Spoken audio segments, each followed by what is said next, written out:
What's going on, guys? Welcome back to the channel. I want to take a minute and show you guys this service truck here. This belongs to my friend, and he brought it over and wanted me to do a couple things to it. The repairs that he wanted me to do are nothing major. I'm not even going to bother to film.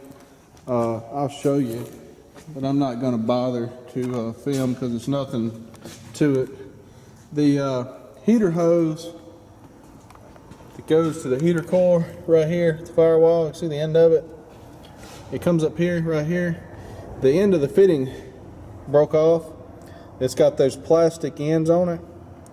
And you can see it's kind of a pain to get up in there, so you can't, it's really hard to do, and you couldn't really film it anyway to amount to nothing. But anyways, so he just stuck the hose down in here, right here in the reservoir right there, cut it off, stuck it down in there, so that he could crank the truck and everything and not lose all the antifreeze.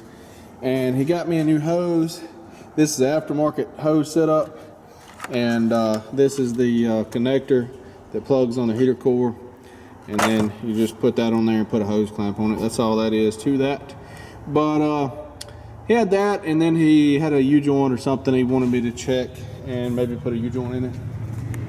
But I want to show you this truck here. He bought this thing at an auction like, I don't know, 4 or 5 years ago, and it used to belong to like a utility company, and he's had really good luck out of it. But we put this fuel tank in here. He's got all his tools in there. He uses for a farm truck. He's got all kind of stuff in here. But we put the fuel tank in here about 7 or 8 months ago maybe, and I didn't film any of it when we done it, but it worked out really good for him. He's got a bunch of garbage in here. I don't know why he didn't haul that off.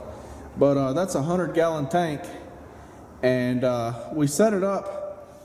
It's got a rubber mat up under the tank. We put one of those horse stall mats up under the tank and bolted it down through the floor on this side, and we put it all the way up against the bed right there, so you couldn't bolt the front side down. So we just welded those little hoop brackets right up there. We welded those to that bar that goes across there. And so far he has not had any issue with it. This is a 15-gallon per minute pump setup that we got on here. And we had to extend this up. And these were the only fittings that we could get. This should have been like a 2-inch straight up from here. The place that we went to grab this was an afterthought. We didn't realize we didn't have everything we needed, and so we had to put a reducer to go from the 2-inch to 1.5 inches back up to the 2-inch. So it kind of looks a little goofy there, but that's all we could get. But we needed the pump to be high enough that we could put the filters on there, and this is the filter setup that I recommended.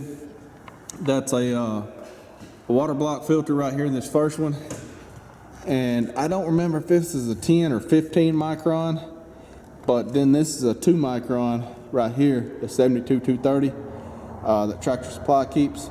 So it's filtered twice. So we've got 2 micron pure clean fuel coming out. And this is the water block element, as well as you can see the sediment right here and the bottom of it.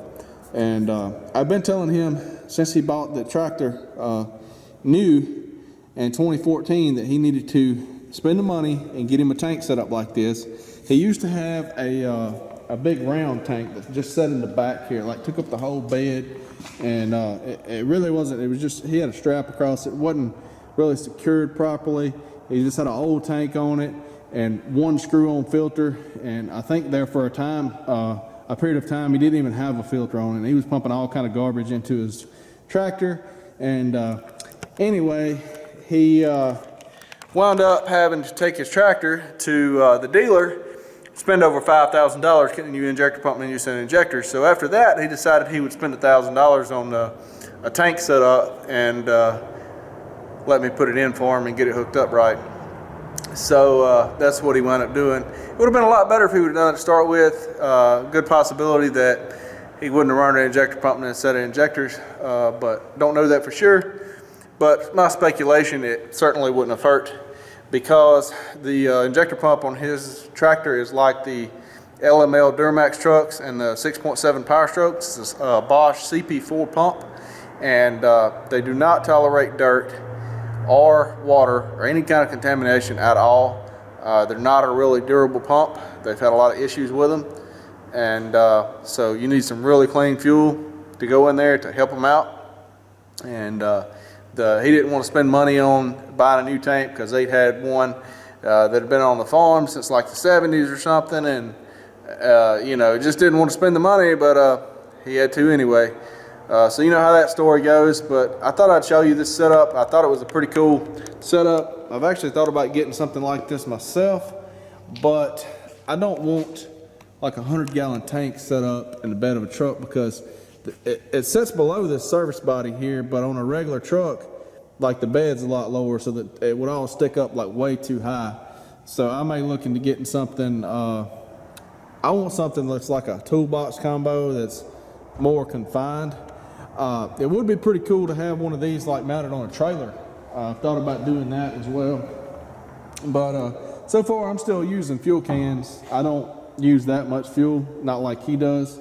I asked him why he didn't bring this tank to me when it's full of fuel. I could help him out with that, but it's empty, unfortunately.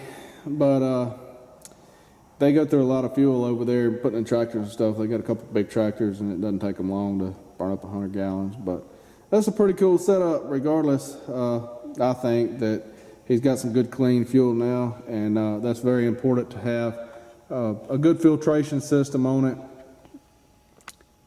like that. Two fuel filters. While we're at it, I know somebody's going to ask. I'll show a lot more of whatever's in here. A bunch of junk in bags, some straps, chains, binders, all kind of knick-knack stuff. Already opened this one. You got grease and some Freon. And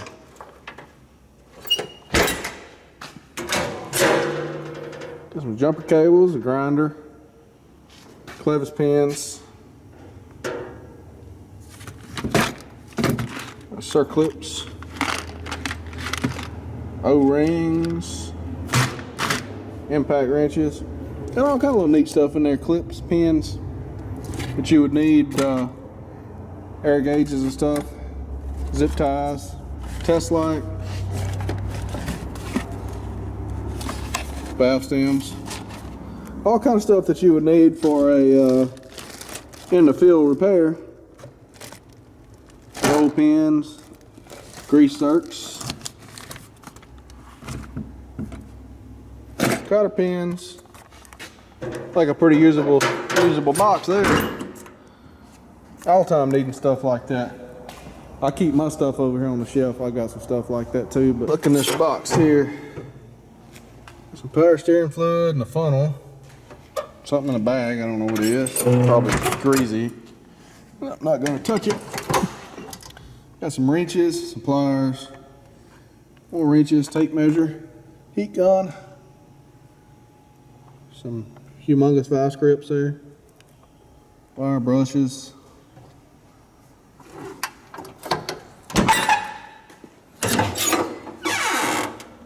chains, binders. Looks like something to do with a hay baler.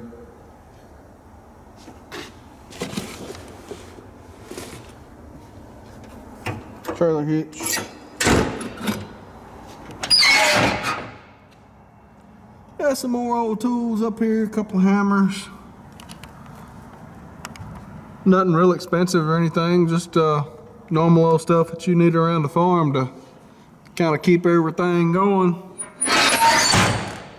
But anyway, that's all I wanted to show is mainly the fuel tank setup that we did, and just kind of show you a tour of the truck there. And I don't know if he's ever going to put a air compressor. Probably not. I mean, the cordless tools these days are awesome. You really don't need an air compressor that often, unless you're just changing tires out in the field. But he really doesn't do a lot of that.